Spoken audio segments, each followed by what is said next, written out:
As companies try to execute on their strategy, they're often faced with unexpected events, disruptive technologies, pandemics, macroeconomic shocks, new competitors. And so the reality is, as companies try to move from where they are today to where they want to be in the future, they're constantly dodging and faced with a series of competitive punches that can knock them out. And so they've got to build the resilience that allows them to stay in the fight long enough to execute on their strategy.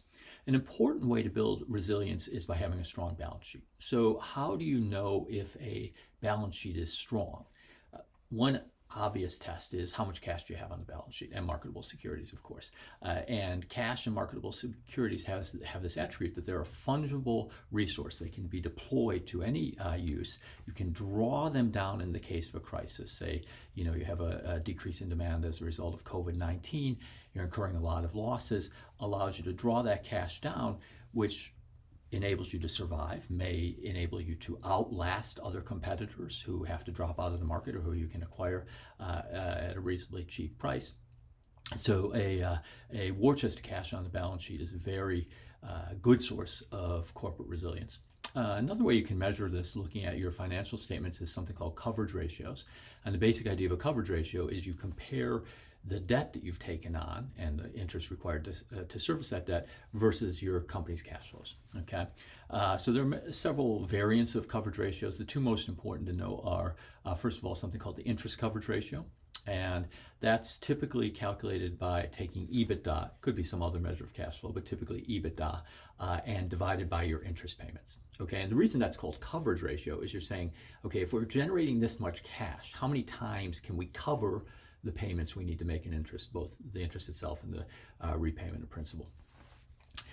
With interest coverage ratios, a higher value obviously means more resilience, right? So take the extreme where you have infinite EBITDA and zero interest payments. That's good interest coverage. That's also Apple, by the way. Again, the interest coverage requirements that banks make when they lend cash, they vary by company, by industry, by bank, by period of time. But a good rule of thumb is that banks are typically looking for a minimum of 2.5 times interest coverage. So if a private equity firm, for instance, borrows money to acquire a portfolio company, banks will typically require something like a minimum of 2.5 EBITDA over interest payments. And if you dip below that, then you violate your bank covenants, and the banks get quite worried. Another a common way to calculate a coverage ratio is something known as the debt to earnings ratio. A bit of a misnomer because you really want it to be debt to cash flow, but they call it the debt to earnings ratio. And again, there are variants as to how this is calculated. The most common is long-term debt divided by EBITDA. And here, conversely, a lower value means more resilience, right? So you just, again, take the extreme where you have zero debt and infinite EBITDA. Again, that's very good coverage ratio in that case. Again, the covenants vary a bit from bank to bank, company to company, year to year, but a good rule of thumb is that you don't want your debt to earnings ratio to get above 4 to 5, right? Because at that point, your debt is really looming quite large relative to the cash flow you're generating to service that debt. Another way you can get at corporate resilience and balance sheet resilience specifically is by looking at a company's credit rating. So basically what's happening here is there are companies, Moody's, S&P, Fitch, and what they do is they evaluate a company that wants to take on debt, and they look at coverage ratios, they look at the cash on the balance sheet, but they look at many other factors. And based on all those factors taken together, they make an assessment of how likely that company is to repay its debt.